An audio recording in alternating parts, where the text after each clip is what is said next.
Hi friends, ஐநார் துணையில் நாளைக்கு என்ன நடக்க போகுதுன்னு பார்க்கலாம். நம்ம சேனல் இன்னும் சப்ஸ்கிரைப் பண்ணாதவங்க சப்ஸ்கிரைப் பண்ணிக்கோங்க. வாங்க வீடியோக்குள்ளே போகலாம்.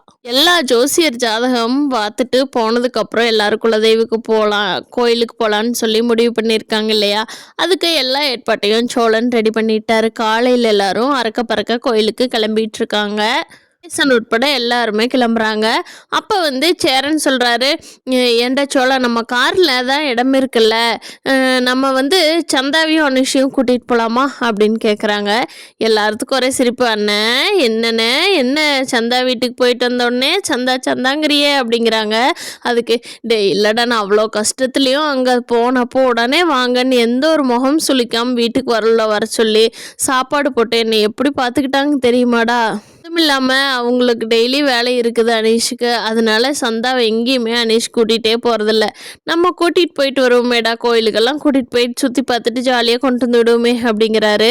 சோழன் பாண்டிகிட்ட சொல்கிறாரு, டே பாண்டி பாத்தியாடா, ஆனால் ஒரு ஜோசிக்காரன் இந்த கடைசியாக பார்த்தால் சொன்ன அப்படி இல்லடா, வடக்கு இருந்து தான் பொண்ணு வரும்னு.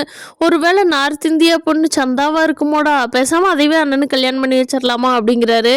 அண்ணன் என்னண்ணே இப்படி சொல்கிற அப்படிங்கிறாரு பாண்டி. ஆமாண்டா, நீ யோசிச்சு பண்ணி பாரு அப்படிங்கிறாரு சோழன்.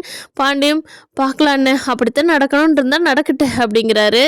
இவங்க ஃபேமிலி எல்லாருமே கோயிலுக்கு கிளம்பி போனதுக்கப்புறம் அந்த கோயில் பற்றின டீட்டெயில்ஸோ இல்லை இந்த குடும்பத்தை பற்றின உண்மையோ ஏதோ ஒன்று கண்டிப்பாக வெளியே தெரிய போகுது. அதற்கான டைம் தான் நம்ம இதை எடுத்துக்கணும். பார்க்கலாம் ஃப்ரெண்ட்ஸ், ஐநார் துறையில் நாளைக்கு என்ன நடக்க போகுதுங்கிறத. இந்த வீடியோ பிடிச்சிருந்தா லைக் பண்ணிக்கோங்க. நீங்கள் என்ன நினைக்கிறீங்கன்னு கீழே கமெண்ட் பண்ணுங்கள். தேங்க்யூ.